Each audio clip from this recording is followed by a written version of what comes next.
கேள்வி ஒன்றாக இருந்தாலும் பதில் எப்படியா இருக்கான், ஆளுக்கு ஏற்ற மாதிரி மாறுபடும். நேரில் வந்துட்டால் என்ன பண்ணிடலாம், எல்லா கேள்வியும் கேட்டு தெளிவாக. அதுக்கு தான் சத் சங்கம். என்னுடைய நோக்கம் எல்லாம் மனிதர்கள் எல்லாம் மகிழ்ச்சியாக இருக்கணும், அவ்வளோதான். எல்லாத்தையும் அவரே சொல்லிட்டார், நம்ம தான் சொல்ல முடியும். முதல் பாயிண்ட் அவர் பெருசாக சொன்னது என்னென்னா, தினசரி வாழ்க்கையில் சூட்சுமங்கள் நடக்கிறது. ஆமாம், நடக்குது. அது அவரே சொல்கிறார். 6 மாதத்துக்குள்ளே எனக்கு 2 வாட்டி விரலில் அடிபட்டுச்சுன்றார். அது என்ன தான் சொல்கிறாரு, அவர் தான் சொல்கிறாரு. எனக்கு விரல் இருக்கிற திமிரில் அது அடிபட்டுச்சா, நான் கவனக்குறைவில் இருக்கிறேன்னா, நன்றி உணர்வு இல்லாமல் இருக்கிறேன்னான்றாரு. எல்லா பதிலும் கேள்வியும் அவரே. எல்லாத்தையும் கேட்டு கழிச்சா ஒன்று சொல்லிட்டாரு. கேள்வி தப்பா தான் என்ன பண்ணுங்க, நமக்கு வேலை இல்லை. அப்போ அவரே நம்ம திருப்பி படித்தா போதும். அவர் கேள்வி ஒரு 4 வாட்டி படித்து மந்திரம் மாதிரி பண்ணோம்னாவே தெளிவாக புரிஞ்சிடும். என்னான்ட்டு, தினசரி வாழ்க்கையில் சூட்சமங்கள் நடக்கிறதானா? ஆமாம், நடக்குது. ஆமாம், நீங்கள் போட்டுக்கிற ட்ரெஸ்ஸு, நீங்கள் நடக்கிற விதம், உங்களுக்கு வந்து சேர்கிற நம்பர், உங்களுக்கு சாப்பிட்ற சாப்பாடு, இதெல்லாம் கணிக்க முடியும். ஜோசிக்காரங்கிட்ட போனால் சொல்லுவான், காலைல இட்லி சாப்பிட்டு வந்தியா அப்படின்ட்டு. நீங்கள் அஷ்டமியில் உங்கள் ராசிக்கு அஷ்டமி நாள்னாக்கா நீங்கள் சாப்பிட போகிறது காலைல தோசை, மாவு, இட்லி, பூரி, பரோட்டா தான் இருக்கும். பொங்கல் உங்களால் அன்றைக்கி சாப்பிட முடியாது.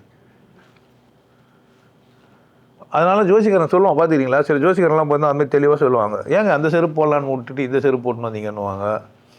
நிறைய புடவை வரும்போது ஏன் பச்சை புடவை தான் தேடி எடுத்தீங்கன்னுவாங்க. இல்லை நீங்கள் செய்வீங்க உங்களை அறியாமையே, தெரியுமா? இப்போ சூட்சமங்கள்லாம் இருக்குதானா? கட்டாயமாக இருக்குது.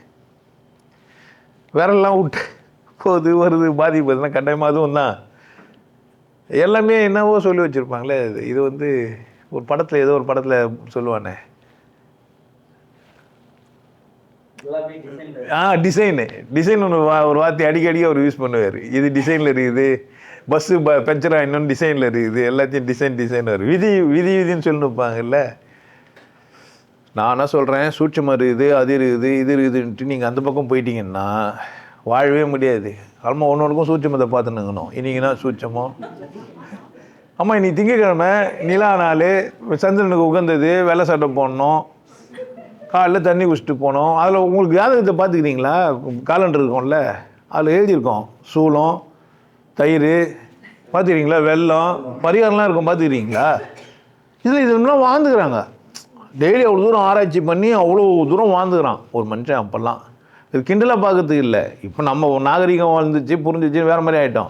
அதெல்லாம் யோசிச்சுக்கிறான். இனி வடக்கு பக்கம் போகாத, இன்றைக்கி தெற்கு பக்கம் போகாத, இந்த பக்கம் போனேன்னா சூளம், இன்றைக்கி மேல் நோக்கு நாள், இன்றைக்கி கீழ் நோக்கு நாள், கரணம், அதெல்லாம் பார்த்துக்கிறீங்களா? பஞ்சாங்கன்னா 5 அங்கத்தை சேர்ந்தது. அப்போ தினசரி வாழ்க்கையில் சூட்சமங்கள் நந்துனுக்குதுன்னா நந்துனுக்குது. விடுதலை அடையலாம் முடியாது. தெரிஞ்சுக்கிறதுனால நீங்கள் அதை திருப்பி மாற்றி புரட்டி போட முடியாது. தெரிஞ்சுக்கணும், கவனமாக வாழ்ந்துக்கலாமே அப்படின்னு தெரிஞ்சு வச்சுன்னு வாழ்ந்தானுங்க. கடைசியில் போய் அதில் மாட்டிக்கின்னு அதையே வேலையை வச்சுன்னு கடவுளை வந்துட்டானுங்க. நான் உங்களுக்கு சொல்கிறேன், எல்லாத்தையும் ஓரங்கட்டு. நான் எதை செய்தாலும், எதை செஞ்சாலும், எப்படி செய்யணும்னு என்ன நானே கேட்டு யாரை கேட்கணும்? நான் உங்களுக்கு கேட்க மாட்டீங்களே. நீங்கள் எவனா சொன்னால் செஞ்சுன்னு இருக்கிறீங்க. எப்படின்னா உங்களுக்கு கேட்டீங்களா, நான் இதை செய்யலாமான்னு உங்களுக்கு கேட்டீங்க? உங்களுக்கு கேட்பீங்க? எவனானா சொன்னால் அதை என்ன பண்ணுவீங்க நீங்கள்? இப்போ நான் சொன்னால் கேட்கலாம். நான் தான் உங்களுக்கு சொல்லுங்கிறேன், உங்களுக்கு கேளுங்கன்ட்டு. மற்றவன்லாம் அப்படி கிடையாது, நான் சொல்கிறது கேளுன்னுவான். எவன்கிட்ட போனீங்கன்னாலும் அவன் ஒன்று சொல்லுவான், அதை நீங்கள் செய்யணும். நான் உங்களுக்கு சொல்கிறேன், நீங்கள் ஒன்று சொல்லி யார் நீங்களே சொல்லி நீங்களே செய்யுங்க. யாரை சொல்லி யாரை செய்யுங்க? நீங்கள் சொல்லுங்கள், நீங்கள் எதை எப்படி செய்யலாம், நம்ம எப்படி இன்றைக்கி பண்ணலாம், நம்ம எப்படி தூங்கலாம், நம்ம எப்படி சாப்பிட்டுக்கலாம், நம்ம எப்படி வாழலாம், நம்ம எப்படி இந்த வேலையை செய்யலாம், நம்ம எந்த வேலையை செய்யலாம்.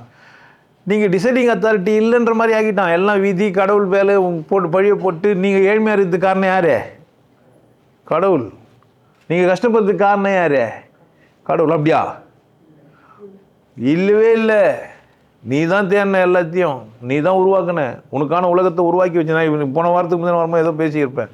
உனக்கான உலகத்தை யார் உருவாக்குனா? நீ தான் உருவாக்கணும்.